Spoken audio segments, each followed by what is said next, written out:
Hey everyone, welcome to the 2014 Summer European Challenger Series, brought to you thanks in part to our friends at Coca-Cola.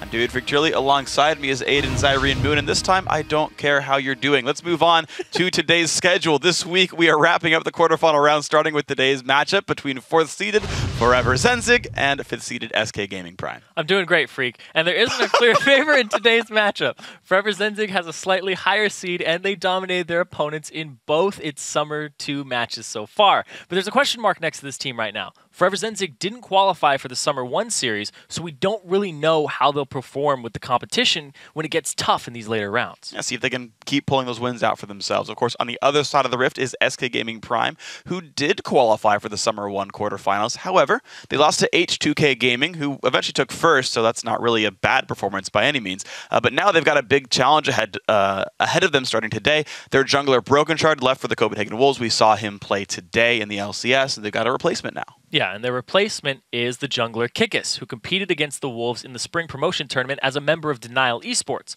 And since then, we've also seen him play with Lublin Shore, who took 4th in Summer 1, actually. And chances are you remember him from another team as well. And that's because SKP is his 21st team in 21 months. He's a real journeyman, to be sure. And to keep in mind, though, this is a guy who's top 11 in solo queue in the challenger ladder. So it's not that he's like getting kicked all the time. It's like he's trying to find the team that suits his skills because he's a great player overall.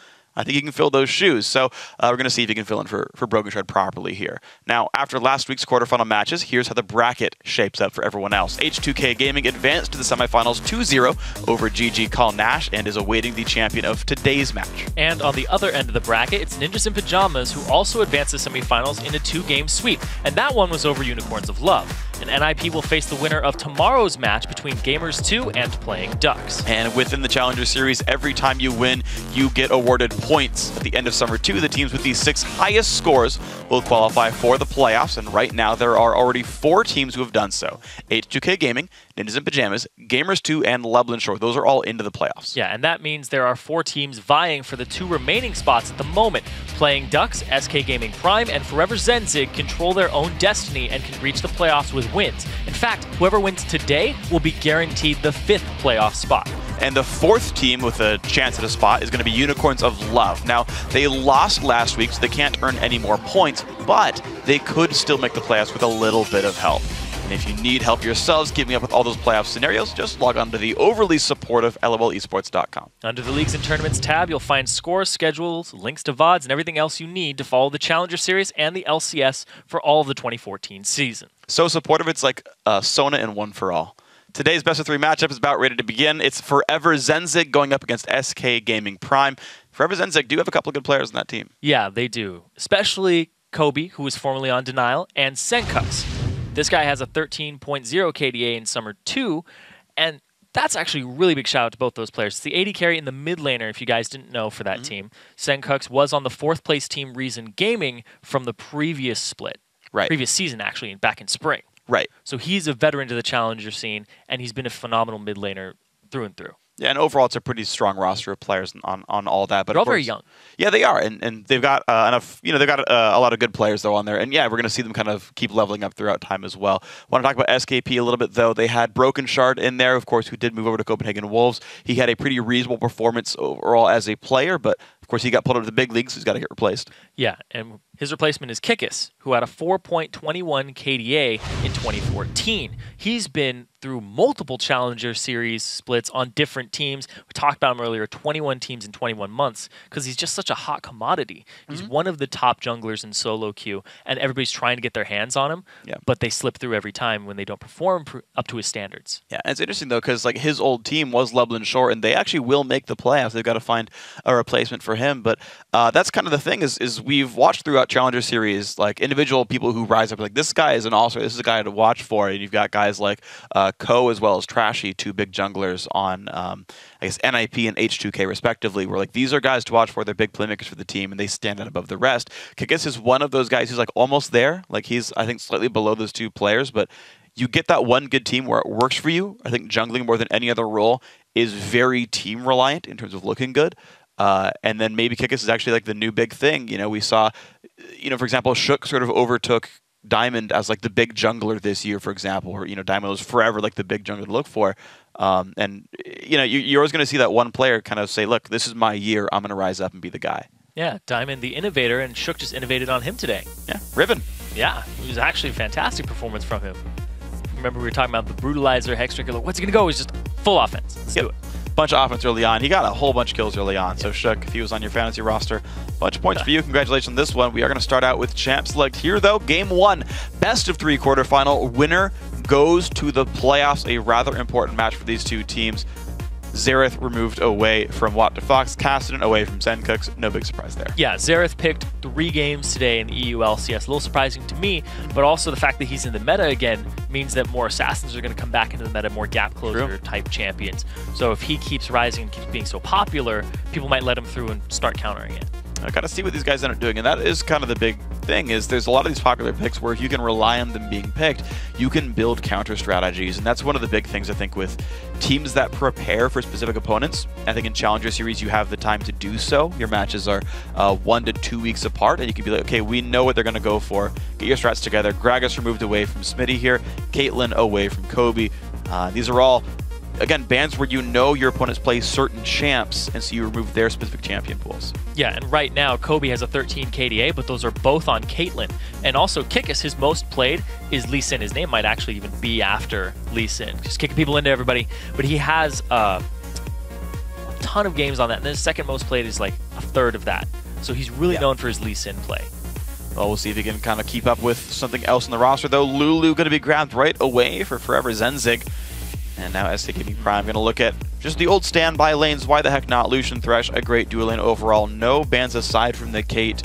Dropped the bottom lane champs, and they're just going to go for this one. Yeah, I was really surprised when they banned away the Gragas on blue side right now for Forever Zenzig. But Lulu Gragas are really the S tier of top lane.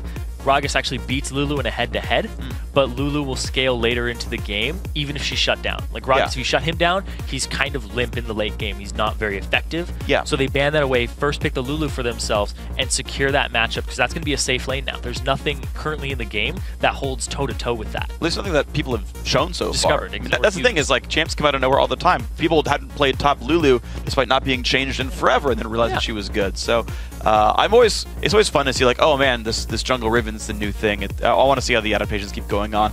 Morgana support against Thresh, skill matchup there. The Evelynn jungle with Lee Sin dropped away. Great pick as well. Yeah, I like that, and this is looking like a more and more supporty team. They're going to need some hyper carries in here. Kog'Maw still up. Lucian picked away. Tristana still up as well. Kobe's going to have to go with something along those lines, because the Caitlyn banned away Lucian picked. It's really all he has left. Right, and I feel like, knowing his champion pool, I feel like Tristana would be the most thematically accurate to what he plays, right? Long range, has escapes, that would fit the bill. And again, you play a hyper carry with a bunch of supporty champions, and like, great, it's all kinds of synergy right there in the mix. But we'll have to see what he actually wants to go for. If he wants to play more spellcaster. Zencooks might go for Yasuo. Ooh. I'm sorry.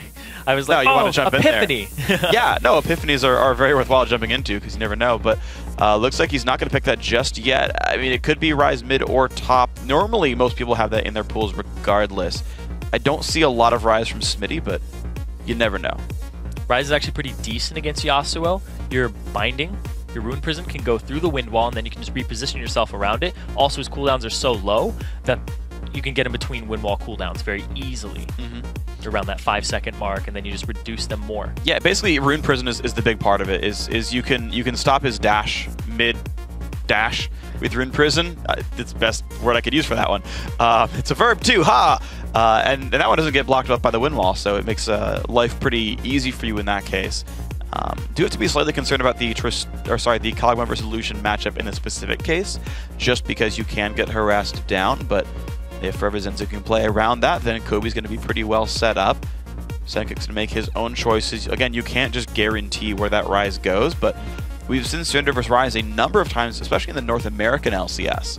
And it's actually tended to go Rise's way from what I've actually seen. Yes.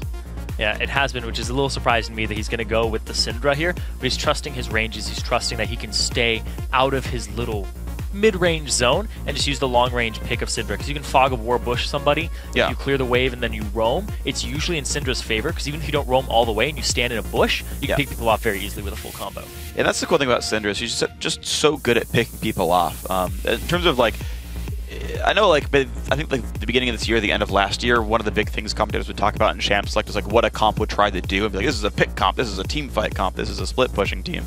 Syndra definitely falls under the pick category of champions. One of the longest range stuns in the game with a max range QE combo, a lot of single target bursts, so you can create a lot of pressure that way by saying, hey, there's a Syndra on the loose, you know, hide your backline. It is going to be Ryze top, Orianna mid here for SK Prime, so their lineup has come together now. Seeming very team fight focused, actually, specifically. And for Zenzig, I feel like Kog'Maw's actually pretty safe outside the laning phase. Yeah, he's very safe. They have a lot of CC, a lot of peel for him. They don't really have a designated tank. Lulu will make somebody a little tanky, and Evelynn will eventually get there. You know, I don't always trust her as a tank, though. No, me personally. either. She's very squishy, just in base and things like that. Yeah. And also the fact you really want to build the Lizard Elder on her and get that going. Right. So breaking the team comps down, SK Gaming really look like they go for a wombo combo, ball and delivery with AoE on top of that, with a safe bottom lane.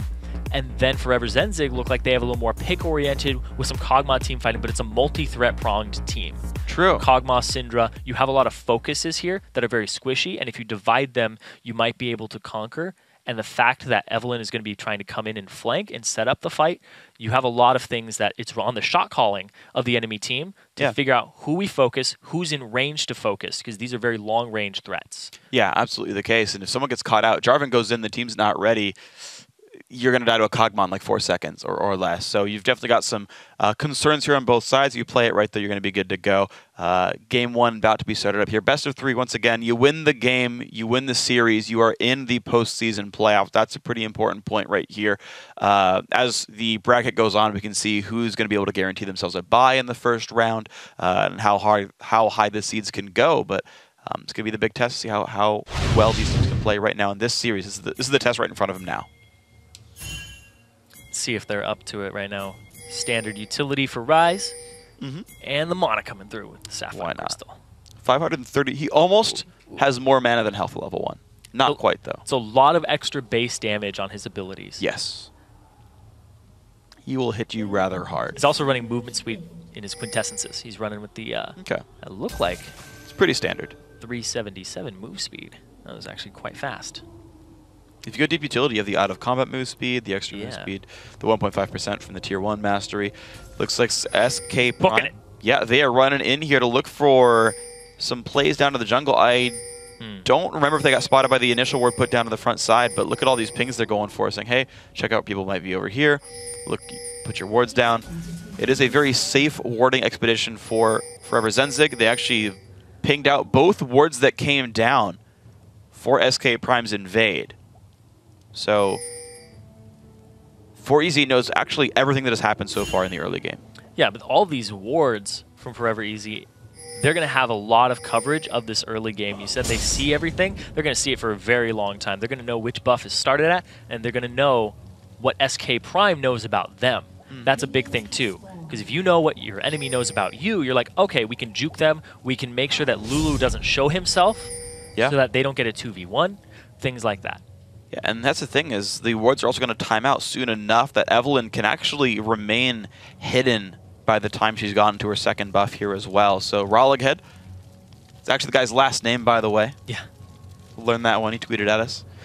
And here we go. So the beginning of the jungle starts. Both jungles going red buff. Kikis will end his route on the southeastern side. Rollighead will actually be towards the top lane when he finishes his buffs. Completely on the opposite end there. So we'll have to see if they group up middle, but at the same time, it's a very safe bottom lane for SKP. They can choose to snowball it and try to shut down Kobe and his Kog'Maw, which can be very deadly in the late game and just keep him down. Or they can try to get the Ryze going. They can try to get the gank assistance up there, but it's very hard to gank a Lulu. Yeah. Maybe a little easier. Even the Lulu's a pretty rough gun. Kikis, though, actually wants to try to invade and take something. I don't think he sees Evelynn right now, though, but he just does his basic timing of when a jungler would finish the camp. Kikis using his just knowledge of jungling to get this gank. He's just going to walk straight up. Jarvan's very good at brawling at level 2. All right, there's the auto attack for the slow. There's the flash. gets the flash and doesn't even go for the blue because the collapse from Senkux. Very smart play, though. He does actually burn a lot of health and mana. Smitty getting good damage on a Wonderwear, so now SKP is the better top lane. This could be enough to take the buff away. Yeah, Wonderwear half HP right now. He does have some biscuits for him. That's warded up, and they're going to be able to see Kikis doing this buff now. And he won't see Rollick head. This could be bad for Kikis if they collapse down. He is out of mana right now, does have his summoners. Eve has Smite, but no flash. Smite, nicely done there. Kikis takes it with an auto attack. Rollick had smited too early. They're collapsing on him. He's going to have to get over the wall. He can EQ, he's fine. Yeah, he also has flash, so either of them would work. Nice move. Ooh. Good turning back move there. Yeah, the lack of a collapse from Wonderwear and Senkux, they were trying to push the wave up, but they couldn't do it in time. And I gotta say though, just dodging the EQ from Senkux. Yeah, exactly. Yeah. That would have actually canceled the flag toss. The jump would have forced the flash out. So beautifully played there. Kikis gets the early invade successfully. Very, very nicely done. Rollick now forced just to farm his own jungle, and until he gets Spirit Stone, this guy's going to be hurting for mana pretty heavily. Oh yeah, even though Eve passive will give him some mana back as a percentage while he's invisible, you don't spend a lot of time invisible in the early game. Nope. He's going to recall back. Should have enough money for that item now at least. Yeah, he's going to have to back and rush that. Whereas if you look over at Kikis, he already got himself a longsword. And man, that's such a solo queue thing to do too. Just bully the jungler by yourself. But then he got complete vision of it. He knew the situation, and he's communicating with his laners, which is a 5v5 rank thing to do. Yep. And it's fantastic to see that type of play at this level. Yeah, I was going to say, you know what's not solo queue thing to do is buy a pink ward on your first back. Yes. That is one of the most unselfish things you can do, is drop 100 gold on not combat stats, but it will allow him to spot the Evelynn moves a little bit more. There's his easily secured blue buff, had that under control the whole time, so Kikis completes the 3-buff start for the team. Rollick had already out of buffs himself. Yeah, and Kikis, no stranger to team play. We talked about it. So many teams for him under his belt, kind of etched onto a wall or a placard somewhere. It's a really big placard at this point, but he's looking for that winner. Got a lot of notches in his computer case. Yeah, there you go. Pulls out the pocket knife. There we go. One more team. Rollick at level 3, actually not too far behind Kikis. One level down, but that's not the end of the world necessarily. Bottom lane is holding pretty close to equal. I got to point out what happened early on. Ooh, okay. He swept a ward with that, so they know the pink ward's down there. But we saw the pink ward come down. Yeah. Another big thing, though, is that Kikis is level 4. He's also on that side of the jungle. He might run into Evelynn here, and Evelynn cannot duel Jarvan in the early game. We saw it just a moment ago. Even with the blue buff on her, wouldn't have made a difference. Jarvan's early game is fantastic when he's fighting, especially somebody like an Evelynn. Yeah. Lee Sin, it's pretty much a little even in Lee Sin's favor, but he's going for this gank down bottom, and Evelynn is not there. EQ goes in, gets the knock-up onto Morgana, who puts Black Shield down, but is so low on HP right here. Here comes the Orianna for the roam down. First blood goes through, the Ignite tick comes through. Nice, going for it. He does get the Ignite down in time. Orianna claims the kill for the Ignite herself. Summoner Heal getting her safe, and look at that, SK Prime already start the game 2-0. They've got Summoner Heal just flat out saved him there. Z's coming up big with that one. And that's 2 kills of First Blood going over to SKP, giving them almost 1,000 gold lead at the 6-minute mark. Just a huge play and collapse by this entire team. Absolutely beautiful stuff by them. So a great set of teamwork there. Senkux could sweep the pink ward out. Yeah, there he goes. I gotta say, though, small misplay by Sweaty B to have not Black Shielded himself when the Jarvan knockup came through, or to have flashed it. And it's something actually that Fisher talked about really briefly in the last game we just watched in the LCS. Sometimes players, they'll flash after the CC and take a bunch of damage beforehand, and you still die when that happens a lot of the time. Yeah, using your flash preemptively, or even when you know they'd be in range for the ability, is actually better than waiting for the ability to land and then flashing after. Absolutely it is. Especially in the early game. Oh, yeah. But unfortunately for Forever Zenzig, they do drop down 2 kills so far, and Kikis has still been a part of everything. So as far as replacement junglers go, I would take a 0-0-2 Jarvan who stole a buff. I'd be happy with that. Yeah, I would definitely take that too. He's down a level, but he's about to get that for himself. Because Rollick, he's just been running around farming. His impact on the game has been very minimal. And also I want to point out, the thing that allowed that gank to happen was that Kikis set up that pink ward, cleared the ward, then roamed down, provided pressure in that side of the jungle, but that allowed Orianna to just walk there, knew there was a pink ward, and his route was completely unscouted. It was beautiful stuff by these guys, so I gotta give a lot of props to SKP so far. They're playing this game pretty close to correct. The only downside, and it's really not a very big one, is the fact that they're not really hurting Kog'Maw's minion kills. He's only down 4 against Lucian. And with Z's just having assists, they're not really that far apart in item parity. And late game Kog'Maw is always something to be very concerned about as a team. Yeah, and they're both going for those attack speed items first. It's going to be the Trinity Force versus the Blade of the Ruined King here. Trinity Force Kog'Maw, very common. Saw that today as well. Kickus spending a lot of time getting ward coverage, more so than just farming. Now looks for the mid lane gank. Not going to find that one. Okay. Rollickhead is actually staying in the fog of war for now. None of the wards exist in the southern jungle. Nice hook on Kobe. The Black Shield incredibly late here, and he's one hit from dead. The Q won't quite do enough thanks to the exhaust of Sweaty B, keeping his teammate alive. Thankfully, he threw out the Black Shield so that he couldn't get flayed backwards. Yeah. That would have been the complete death of him. And now, Rollickhead looking for something down bottom, but his lane has to back. He wouldn't have any gank assistance or damage. Here's the interesting thing, though, is Kickus is ready to keep the pressure on this side of the map. He's basically choosing one side of the map and saying, okay, I'm going to crush you at blue buff, then I'm going to control bottom lane, then I'm going to go back to controlling blue buff. Yeah, that respawns. Senkook's coming by. Do they have Orianna in time to do anything? Down the pink ward. He has it warded himself, so he's able to see it. EQ. Oh, it got smited. EQ smite comes through, actually gets picked up by somebody, and that's going to be Kickus dropping for his greed, basically, on that one. Had no way out. Gets exploded now. The Glitter comes out for a Wonderwear. This could be a stun as well. Onto Smitty, the slow. One more time from Senkooks, as well has the red buff. Shockwave onto 2. Will let the team get away, but that was all kinds of greedy by Kickus. Yeah, Kickus went straight in, didn't have his flash to get out, and he got blown up by Senkooks in just a tiny combo.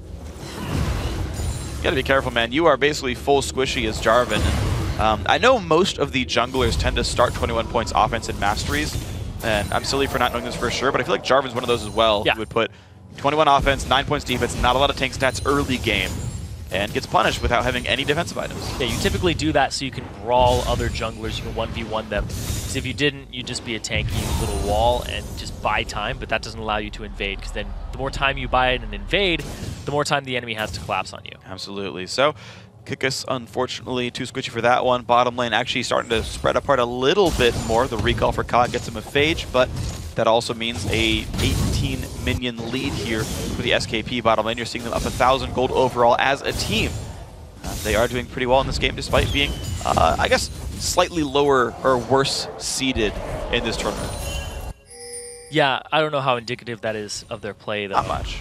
It's just rank 5, basically. Yeah, not very much at all. Rollickhead, gonna get... Ooh. He predicted the juke directions, was slightly out of range. Now Zaitan's got to be real careful. The ulti comes in from Sweaty B as well. Good damage coming through. There's the stun. There's the damage from Kog'Maw. Someone to heal. Actually keeps him alive. Great play by Z's. Keeps his team alive. Now Kobe going to fall. They trade kills back and forth. Morgana cleans out with the Dark Binding. TP was used, then stopped by Wonderwear.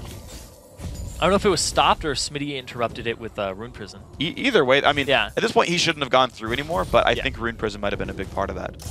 So we saw the ultimate blown by Smitty there too. Looked like to possibly close the distance. He had a little bit of tell on it, interrupt it. I mean, at the same time, yeah, he went up for it, because if he was able to go there, he might have been able to convert that into a dragon. Oh, interesting. Yeah, you're right about that. Dragon with the kill is actually a pretty reasonable objective. That's not the case here, though. And Wonderwear's teleport is now on cooldown, and in fact, a longer one than Smitty's will be. So it's SKP who have the teleport advantage thanks to that one. But this game got a little bit closer there. We're staying within about 1,000 gold, but kills are obviously trading back and forth now. Yeah, and the CS here is actually something to be concerned about. Kobe's down over Z's. We expected that because it was such a bully lane from the Thresh Lucian. But in the top lane, Smitty on Rise is actually ahead of Wonderwear right now, and he doesn't have a TP in his back pocket. And he also has a lot of damage coming through right now as well. Wonderwear's got to be pretty careful on this one. Shields himself, but it only is worth so much. If he backs, he can't TP back to lane. He's going to lose a lot of CS. Absolutely the case. The core mana items are also already done for Smitty, so he's going to keep standing up. He's going to keep charging the tier. Honestly, life is pretty good if you're Rise in this game. Yeah, he doesn't have his TP either, but it'll be up sooner. Right. So that they can start contesting the dragon at that point. There's a lot of pink wards, though, on this side of the dragon by Forever Zenzig. Oh, yeah. That haven't been spotted out yet. And Kickus looking for a gank. Speaking of not getting spotted out, getting in behind Senkook's ulti Shockwave. Actually, the flash dodges both of them. Oh, does he have the damage? He's going to have close to enough Ignite. Not quite going to deal enough, but Wanda Fox actually claims the revenge kill anyway. Wow, Senkook's overextends to try to turn the kill back. Just gets blown up for it. Yeah, Kickus getting a level up there. Got away with about 150 HP. So he wasn't in danger from the Ignite. What the fox? Nope. Not that stops the recall, but unfortunately, it seems like aside from a couple of bouts of over-aggression by SK Prime, they're just generally making better plays here. Forever Zenzig are really only getting their kills off of fights that SKP starts. They're actually not making moves of their own. Yeah, that's true. They aren't being proactive. They aren't initiating fights. When you've got a Syndra, like that is a fight-engaging champion. You've got an Evelyn to run around, get behind people, be stealth. I mean, there's been great pink ward coverage by SKP. They've been trying very hard to get pink wards down. I think probably about 5 or more have been bought so far this game, 13 minutes in. But point still stands. There just hasn't been aggression by Forever Zenzig. Keeping the first dragon in mind right now, because it's almost 13 minutes and 37 seconds in the game. Woo! Yeah. Shout out to that. But in order to set up the dragon for either of these teams, Forever Zenzig, they need to get a pick before they start it. And SKP, they need to just team fight at the dragon or let Forever Zenzig start it first. Because they're actually fine just getting objective. Yeah. Slowly closing this game out. Because look at that, the 2K gold up. They're winning their lanes. Just because they're winning lanes. They're just winning their lanes. That's all it is. So they don't have to force the dragon yet. There's no reason to. Let Forever Zenzig start it, just have better positioning than them, and then pick them off in the dragon team fight with your AoE. Or take it once you pick somebody off. But we'll see. Oh, that binding barely missed. Great Lantern, and Zeus is alive. Not capitalizing off of a flash is really bad in terms of resource expenditure. And look at that, the TP coming in, rolling it, he's caught. Great play, good flash to get away from the box, but here comes the flash rune prison from Rise. Kill picked up, and this one is going to be a dragon. Kill the jungler, get yourself a dragon with a smite. Kikis, he has it available. There'd have to be a wonderful steal here by the rest of Forever Zenzig. Ooh, okay, good smite. Yeah, there's a lot of bursts coming out, but they played that one exactly correctly. Good job by Kikis, and he's now 0-1-4. He's been a part of many kills for his team. And this is a team that just is playing quite well. The new jungler has worked out for SKP quite nicely. Yeah, it definitely has, replacing Broken Shard in here, who got them where they are right now. But Kikis came in, a little bit of better KDA, but his playstyle isn't actually too far off. I would just say he's a little less aggressive and less of a forcer. But look at this. Look at, speaking of forcing things, there goes another 2 ultimates. These two have been ulting together a couple of times now. Each time a kill does come out in the end, so now 4,000 gold lead. SKP very much in control. Yeah, and on that point I was just saying, Broken Shard's more of a forcer, Kikis is more of a capitalizer. He sees little opportunities, he's like, oh, I can take advantage of that, flashes down, I will take that with a Cataclysm. I will force them to do this, or capitalize off of that. Uses mistakes very wisely. Well, this time around he's not going to be able to steal the blue buff away from Zen Cooks, but you know what? That's okay, judging by how it went last time. So Kikis is just going to be back on his own side of the jungle, but I agree with you. He is capitalizing on things very, very well, and that is the big thing that I think is making SKP win this game, is they are finding these openings to make moves. When Sweaty B went for the flash engage, he got lanterned out, and the aggression failed, unfortunately. And it's just a very big tale over and over again of when SKP tries, it works. When 4EC tries, it doesn't. Yeah, and speaking of that flash trying to bind, right there, we just saw the Cataclysm on a target that didn't have the flash available, without it being a tower dive, without it being too forced of a play. Okay, so back we wait for ults one more time. Box down, Shockwave down, Cataclysm down. SKP tend to be waiting around these cooldowns for most of their moves. Dragon gone as well, but they're not really making any major breaks from the laning phase otherwise. It's just, hey, we have a jungler here. Cool, let's make a play for a while. Keeping wards in control, and as the turrets do start to go down, I want to see just how SKP continues to control the map. Still mostly defensive pink wards, not very aggressive ones just yet, but they're starting to play into the enemy jungle. Another lantern. That almost put him into the binding on the way out. But yeah, that binding was wide though. Like Sweaty B was predicting a juke to the south, and just like walks right by. Felicia gets to wait, grab a lantern, get out. Like none of this is work. None of the catches are working. None of the binds are working. None of this is really catching their opponents. And I don't feel like this is a game where you can say, well, don't worry, 40-minute Kog'Maw. He's going to try to force the flash here from Wonderwear. He does. He does, yeah. All right, EQ ulti, 10% CDR from Lizard Elder, and otherwise just going to wait for that cooldown to come back up in about 2 minutes' time. Mid lane under fire. Good move by SKP, and in fact, they have the resources, I think, to take this turret down right there. Brutalizer plus Ruin King, and down it goes. Evelyn's off on the side. Kobe is trying to get in here, but they aren't going to engage it. Once again, Forever Zenzig, they just can't find the opening to engage a fighter to start it off. SKP have done a very good job then to keep anything from happening to themselves whatsoever. You know, a decent amount of ward control. They do keep a couple of pink wards down on the map at all times. And they're overall not getting caught out whatsoever as they slowly churn through the base of Forever Zenzig. And every few minutes, something else falls. Yeah, just getting little capitalizations, just making that lead a little bigger and a little bigger until it's going to be this gigantic ball. Because Forever Zenzig right now, they aren't making plays. They aren't making moves that would get them into the game. And at the same time, they're not really capitalizing on anything that SKP does or countering it. Right now, they're just kind of like, all right, we're trying to play the lane phase. Let us do this. And SKP's like, no. But they keep getting kills off it, and Forever Zenzig don't react appropriately. They're trying to play passive for the late game. Yeah, and I just don't feel like you have enough resources to do that. You're facing against a Ryze for, you know, like, Ryze is like the best late game top laner in competitive right now in terms of what it's going to bring to a team. Like, Kog'Maw's great, but like, Kog'Maw's a catchable champion. You've got Shockwave Cataclysm. Like, Kobe isn't always safe 100% of the time. You can't Black Shield Cataclysm, you know? So you've got very real risks here that, again, as we talked about, you can't just wait for late game here. We're going to see how the rest of the builds come through. Looks like Sweaty B might be looking for Aegis with the double Ruby Crystal.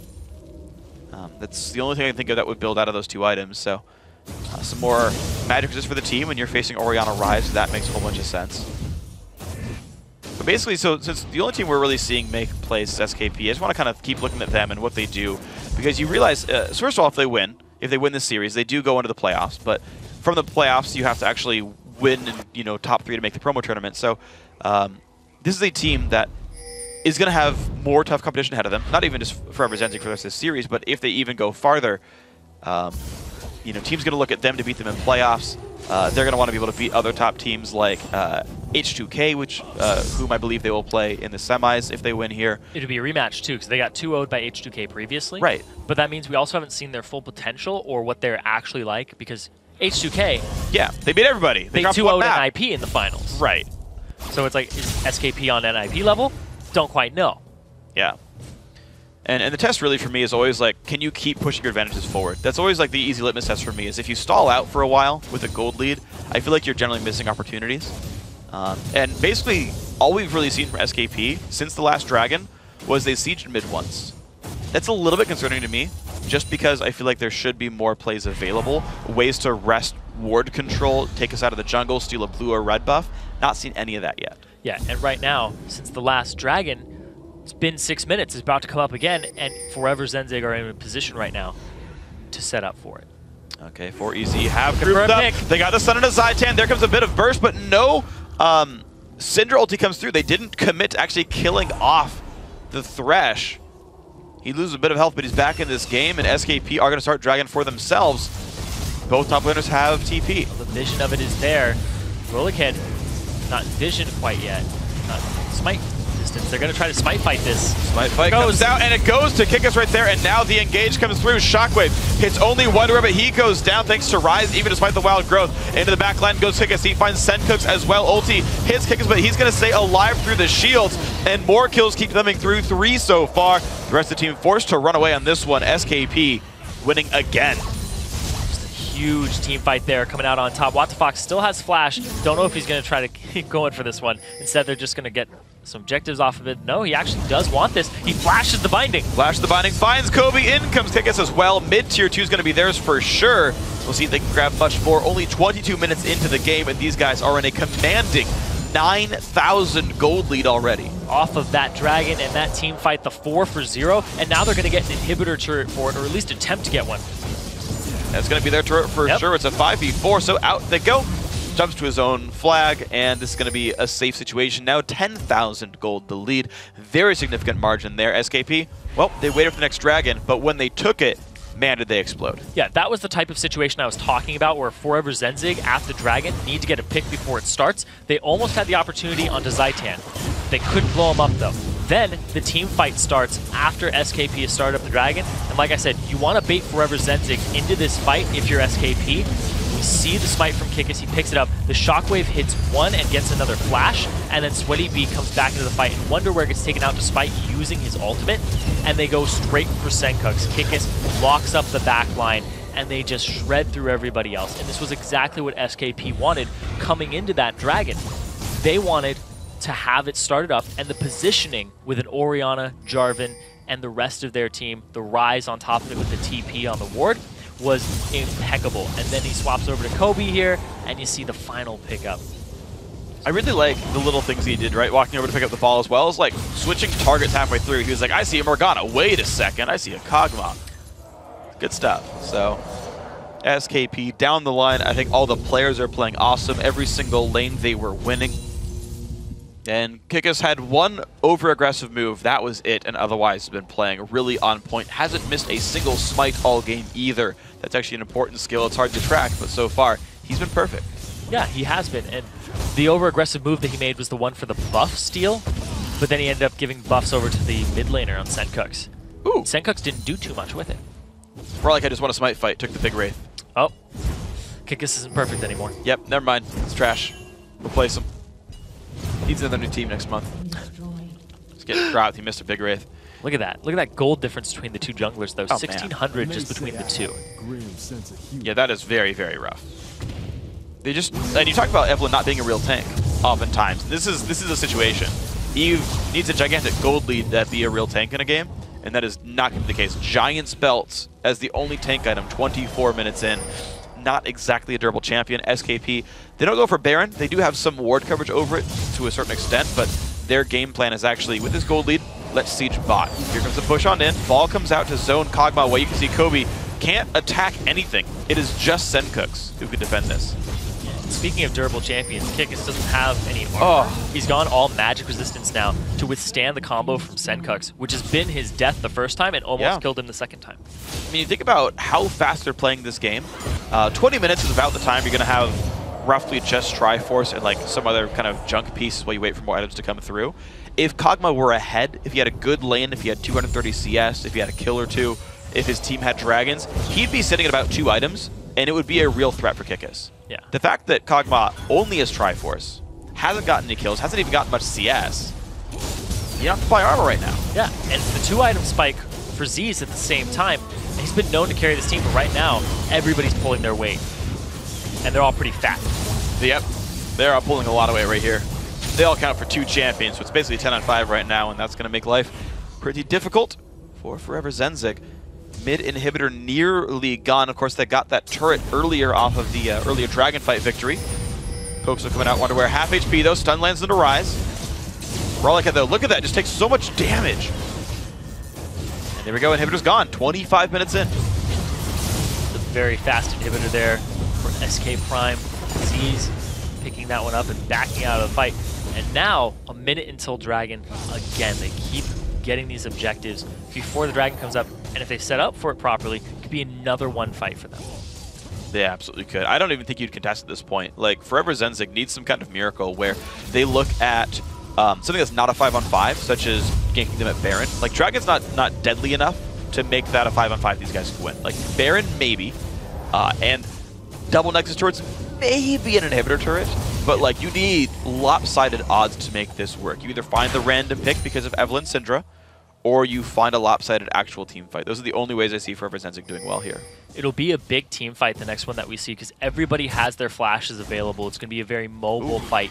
Everybody's ready for this, and there's no real advantage that you can capitalize on. Even if Forever Zenzig get a pick on somebody, they can still just flash right out of it if it's not a full combo destruction.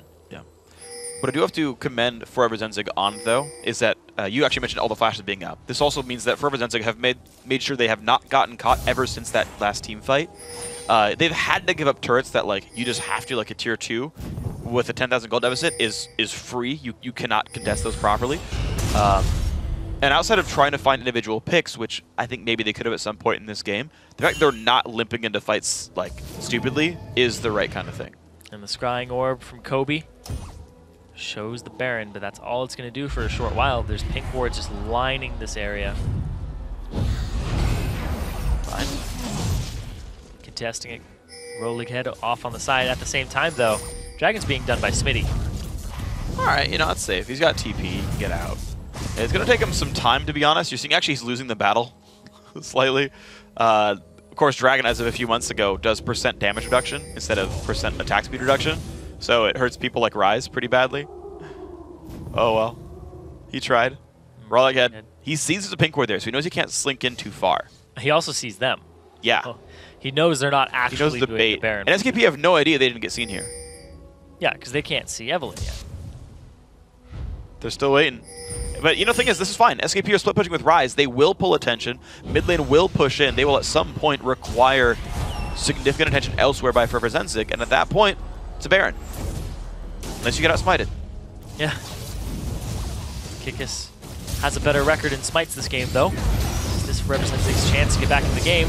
Only takes one. Goes in for the damage. TP comes in as well for Ryze, but not going to find much. Lulu back in the base, but she has teleport as well. SK Prime do go back to Baron, but they're now a couple of spells down. 2 ultis were, actually 3 ultis were burned for that. For none for Forever Zenzig. This is the kind of fight that they might want. Flash goes in. Nice knockback there by Senkooks, but doesn't get caught. He just might, and there's the Cataclysm. A massive one at that. They trade 1 for 1 so far. Shotgun catches on to 2. These are more fights going SKP's way. They're going to find 4 kills here only. Wonderware's alive. It's a huge Smitty there with so many levels in this game. 2 over Wonderware. We see him right there, trying to get him off the field. Teleporting. He knows. He knows he's done. He's down. That's going to be the game. Zonya's pop. There's a surrender vote as well. SKP finally bait out the Baron fight, and they play it properly. 29-minute victory. A fast one. A very well-played one. SKP up 1-0. Yeah, they knew what their win conditions were. They just had a team fight, show up at the Dragons, test, and then they come out on top. Kikis did a very good job of setting up the lanes in the early game and then snowballing off of that. Yeah, and I guess I got to apologize for SKP a little bit. I was a little bit concerned when they won Dragon Fight number 1 and then waited for 6 minutes for Dragon Fight number 2, because I'm always concerned when you're like, we're just not going to do anything, and don't worry, Dragons will do it for us. Because picks happen and games slip away from your fingers sometimes. But that second Dragon Fight was everything. They were a team fight-based composition, as you pointed out in the early game there. And they found the team fight. Said, if you fight us at Dragon, it'll be horrible for you guys. That's exactly what happened. Gotta say, a well-played game. Yeah, and that 6-minute lull, I do chalk it up to the fact that they're kind of using Kikis' play style, where he's capitalizing off of bad moves or moves that aren't ideal, and really turning it in his team's favor instead of forcing something and being like, we've been around for 6 minutes, I'm just going to do something because I have to do something. Yeah. There's a lot of top junglers that are like that. Kikis has a slightly different style. Yeah, he seemed to be pretty smart about it. There was the one bad blue buff force. That one's shame on you, but otherwise... Otherwise, yeah, a largely great game. And I do love the early invade that he played. Because here's the cool thing. The early invade by SKP, they trinket warded the entire western jungle. They warded the entire blue buff side. They knew Eve started red. There are so many cool mind games here. Because, first of all, Kobe and Sweaty B did not leash Evelynn's red. They were in the lane right away because they got the early push, so they weren't down in level, so they actually got to hold up CS the first few waves. Like, that was, I think, the right choice strategically. It does slow down Evelynn, but again, it put their dual lane in a decent spot. Kikis sees this. He sees no leash, and he knows she started red and says, I can get to you in time. Goes across the map, gets there when Dragon's still fairly, blue buff isn't smiteable yet. Uses all that information to make the right choice and start that invade, and that sets a lot of the game into motion. And that's one of those tiny things, too, where if you don't get a leash, you're going to use more potions, and you only get 4 right now. True. With the Hunter's Machete. Yeah. So he's running out of HP in his inventory and in his health bar, so that if you invade him, you do a little bit of damage. Even if you hit him once or twice, you got Martial Cadence, you're going to chunk him down a tiny bit. Yep. He has to back off of that objective. And the fact that Senkooks came in and was able to help them pick it up was the big part of that. Yeah, so overall, very well played game. Yeah, I mean, and again, a lot of things cascaded on. You talk about the fact that Kikis capitalizes on his team's good plays and his opponent's misplays. Did so. Very well done game. Under 30 minutes, again, is a remarkably fast score. So GG, well played to SKP. Guys, going to take a quick break, but when we return, it's time for Game 2 between SK Gaming Prime and Forever Zenzig. Don't go anywhere. But is so low on HP right here. Here comes the Orianna for the roam down. First blood goes through. The ignite tick comes through. Nice, go for it. He does get the ignite down in time. Good damage coming through. There's the stun. There's the damage from Kog'Maw. Someone healed. actually keeps Kobe's him a little alive. far. Great play by Z's, keeps his team alive. Now Kobe going to fall into the back line, goes Kickus. He finds Sencooks as well. Ulti hits Kickus, but he's going to stay alive through the shields, and more kills keep coming through. Nice knockback there by Sencooks, but doesn't get caught. He just might, and there's the Cataclysm, a massive one at that. They trade 1 for 1 so far. Shotgun catches on a 2. These are more fights going SKP's way. They're going to find 4 kills here.